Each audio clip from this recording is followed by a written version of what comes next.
Coba deh bayangin, Indonesia tuh bukan cuma negara biasa. Anggap aja ini sebuah peti harta karun raksasa.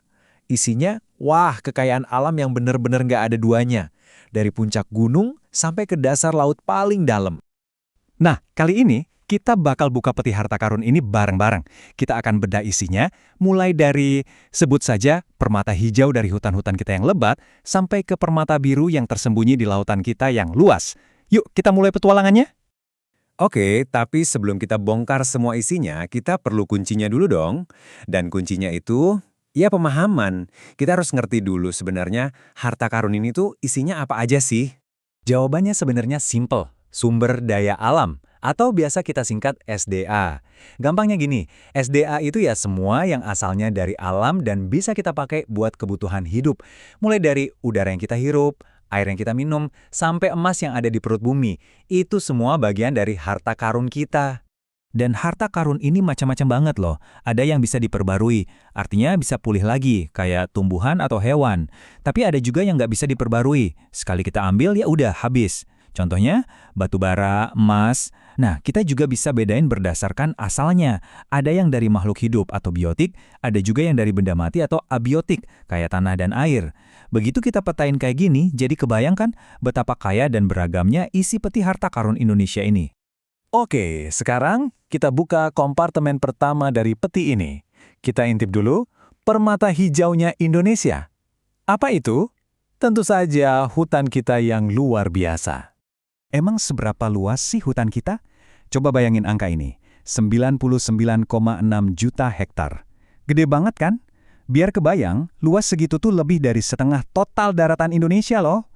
Ini data dari Kemenhut tahun 2011. Dari angkanya aja kita udah bisa lihat betapa pentingnya peran hutan buat kita semua. Soalnya hutan itu ya bukan cuma kumpulan pohon doang, hutan itu jantungnya kehidupan. Sering kan kita dengar sebutan paru-paru dunia? Ya karena hutan ini yang ngasih kita oksigen. Hutan juga kayak spons raksasa yang nyimpen air hujan, biar kita nggak kekeringan. Belum lagi, hutan itu ibarat apotek alami, supermarket gratis, dan tentunya rumah buat ribuan jenis flora dan fauna. Dan yang paling penting, jadi sumber penghidupan buat jutaan orang. Dan dari ribuan jenis pohon itu, ada beberapa yang nilai ekonomisnya tinggi banget. Misalnya nih, kayu keruing dan meranti yang terkenal kuat itu banyak dari Papua, Sulawesi, dan Kalimantan. Terus kalau kita ke Jawa Tengah, pasti kenal sama kayu jatinya. Nah, di Nusa Tenggara Timur, ada kayu cendana yang wanginya khas banget. Keren ya? Dan ini tuh baru sebagian kecil aja loh dari kekayaan hasil hutan kita. Oke, kita udah lihat permata hijau kita. Sekarang, yuk kita bergeser, kita berlayar ke permata biru Indonesia yang gak kalah, bahkan mungkin lebih menakjubkan lagi. Apalagi kalau bukan lautan kita. Kalau tadi hutan itu lebih dari separuh daratan, nah, lautan kita ini lebih dahsyat lagi. 2/3 dari seluruh wilayah Indonesia itu laut. Bayangin, 5,8 juta kilometer persegi. Wilayah yang super luas ini jelas nyimpen potensi yang luar biasa besar. Dan di bawah permukaan airnya, ada potensi perikanan yang diperkirakan bisa mencapai 6,4 juta ton setiap tahun. Ini bukan cuma angka di atas kertas ya. Ini artinya ikan di piring makan kita, ini artinya roda ekonomi yang berputar buat jutaan nelayan dan masyarakat pesisir. Tapi, tunggu dulu. Harta karun laut kita tuh nggak cuma soal ikan loh, jauh lebih dari itu. Kita punya ekosistem yang super penting kayak hutan mangrove dan terumbu karang. Kita juga punya potensi energi dari laut sampai keindahan wisata bahari yang bikin turis dari seluruh dunia datang ke sini. Ekosistem pesisir ini benar-benar jadi penjaga kita.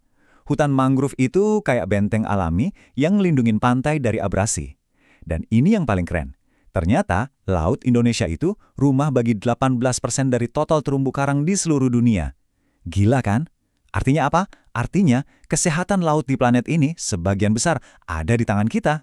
Tapi, namanya juga harta karun, pasti ada yang ngincer dan selalu ada resiko kehilangan. Sayangnya, kekayaan kita ini nggak kebal dari ancaman. Ancaman itu nyata, dan sekarang giliran kita, para penjaganya, yang lagi diuji. Nah, ini dia biang keroknya, eksploitasi yang berlebihan. Karena kebutuhan kita makin banyak, kita ngambilnya juga jadi makin banyak dan makin cepat. Akibatnya apa? Terjadilah yang namanya kelangkaan. Sebuah kondisi di mana, ya harta karun ini jadi nggak cukup lagi buat semua orang. Coba dilihat bedanya. Jomplang banget kan? Di satu sisi kita punya keindahan yang luar biasa ini, tapi di sisi lain ada ancaman nyata yang kita hadapi. Contohnya aja deforestasi. Penebangan hutan kita itu pernah sampai 300.000 hektar per tahun. Itu gambaran yang paling jelas soal apa yang sedang kita pertaruhkan. Logikanya gampang banget. Bayangin aja ada timbangan. Di satu sisi, kebutuhan manusia yang terus-terusan nambah jadi makin berat. Nah, di sisi lain, sumber daya alam kita jumlahnya terbatas. Nggak seimbang kan? Ketidakseimbangan inilah yang bikin ada resiko kelangkaan. Makanya, pengelolaan yang bijak itu sekarang jadi penting banget, bener-bener mendesak. Terus apa dong yang bisa kita lakuin? Well, ada beberapa langkah kunci nih. Pertama, kita harus pakai semua sumber daya ini dengan bijak. Maksudnya, ambil secukupnya aja, jangan serakah dan selalu pikirin dampaknya. Kedua, kita harus ganti apa yang udah kita ambil. Gampangnya, tebang satu pohon, ya tanam lagi minimal satu pohon. Dan ketiga, kita harus terus cari cara-cara baru, cari sumber energi alternatif yang bisa diperbarui. Anggap aja ini kayak peta buat nyelamatin harta karun kita. Karena pada akhirnya, kita semua harus sadar, kekayaan alam ini bukan punya kita pribadi. Ini warisan, titipan dari generasi sebelum kita untuk kita teruskan ke anak cucu kita nanti. Ini amanah yang ada di pundak kita semua, bareng-bareng. Jadi ya, pertanyaannya balik lagi ke kita masing-masing. Peti harta karun ini ada di tangan kita, kuncinya juga kita yang pegang. Pertanyaannya sekarang, gimana cara kita menjaganya? Supaya warisan ini nggak habis di kita. Supaya generasi berikutnya masih bisa menikmatinya. Coba kita pikirin sama-sama.